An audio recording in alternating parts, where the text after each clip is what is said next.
Joshua, well, he should be concerned about that fact, but he appears not to be, as he's in Nigeria and has met with Afro Music Legend Femi Kuti at the new Afrikan Shrine. Joshua says his father is a fan of Afro music and listened to Fela's music growing up. He went on to reveal how Femi Kuti inspired him when he lost his heavyweight titles to Andy Ruiz Junior. Well, TVC Sports Correspondent Miyen Akiri was at the Afrikan Shrine and captured moments from the visit. Two-time heavyweight champion Anthony Joshua paid a courtesy visit to Femi Kuti at the new Afrika Shrine in Ikeja, Lagos. Joshua's visit to the new Afrikan Shrine did not come as a surprise to some.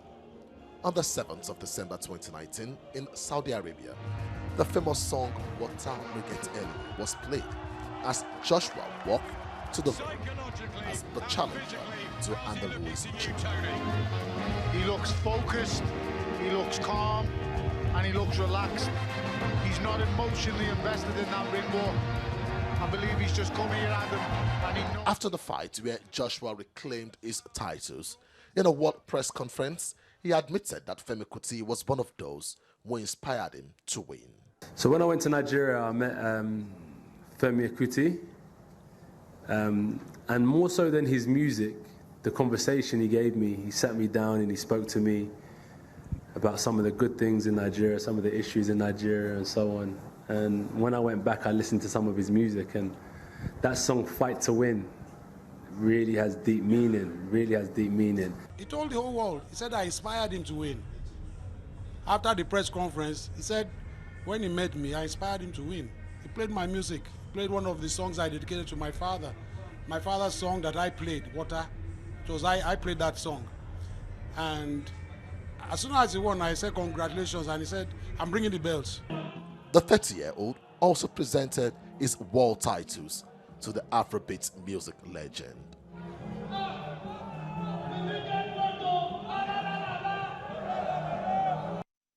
Interesting scenes there from the Afrikan Shrine in Lagos. Miyen Akiri is in the studio. He joins us now to reflect on that visit from Anthony Joshua.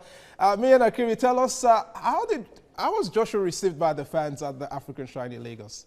Massive, I must say. You see, you don't get to see this every day. It doesn't happen every now and then.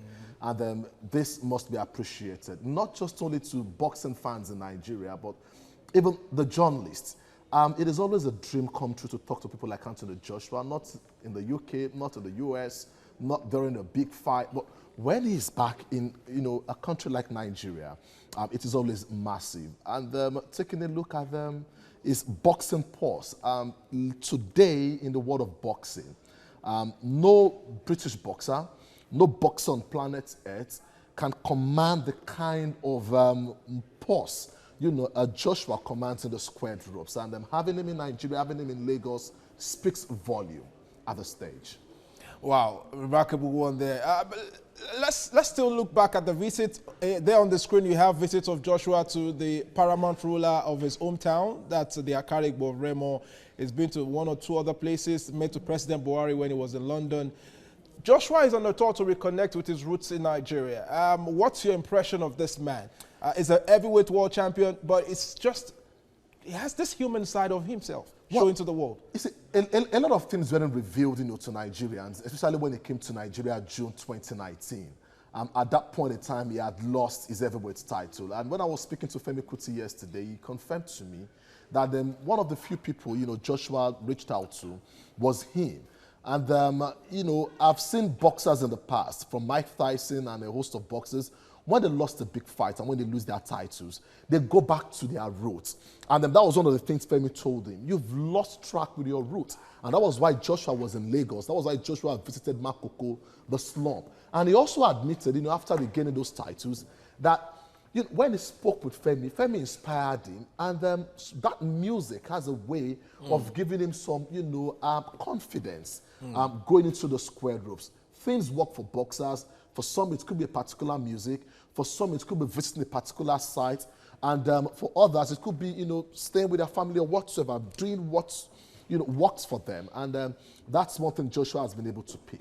On a final note, Miyen, this weekend, the heavyweight showdown between Deontay Wilder and Tyson Fury. Does Joshua look bothered? Does he look interested in that fight, or just focus on what he's doing? No, I think he's really, really interested. You were talking about Joshua Wilder, the possibility of that happening. Joshua Wilder happening will be the biggest fight in the history of boxing as far as I'm concerned of recent. Okay. Wilder has a WBC title, Joshua has other titles. Fury will be an all-British affair. It will also command a huge pause. Saudi Arabia is already thinking of hosting such fights. And taking a look at these two boxers, Fury, Wilder. Wilder, the last time they met, it was a draw. And if you take a look at what we expect this time around, you see, if there is a boxer that can take punches, it is Fury. Okay. He lasted the distance, against Wilder the last time out. But then, the knockout press of Wilder remains the best in the history of boxing. And could make one go drunk. Fury should watch it. No doubt about that. Incisive analysis there from Miyen Akiri, TVC Sports Correspondent, who captured the moment from Joshua's visit to Nigeria. Well, what a way to start the weekend. A lot on the table. And, of course, I'm sure Theophilus and Kemi are looking forward to the weekend as well. Well, we are looking forward to the weekend. Kemi, do you watch football? I can stand it.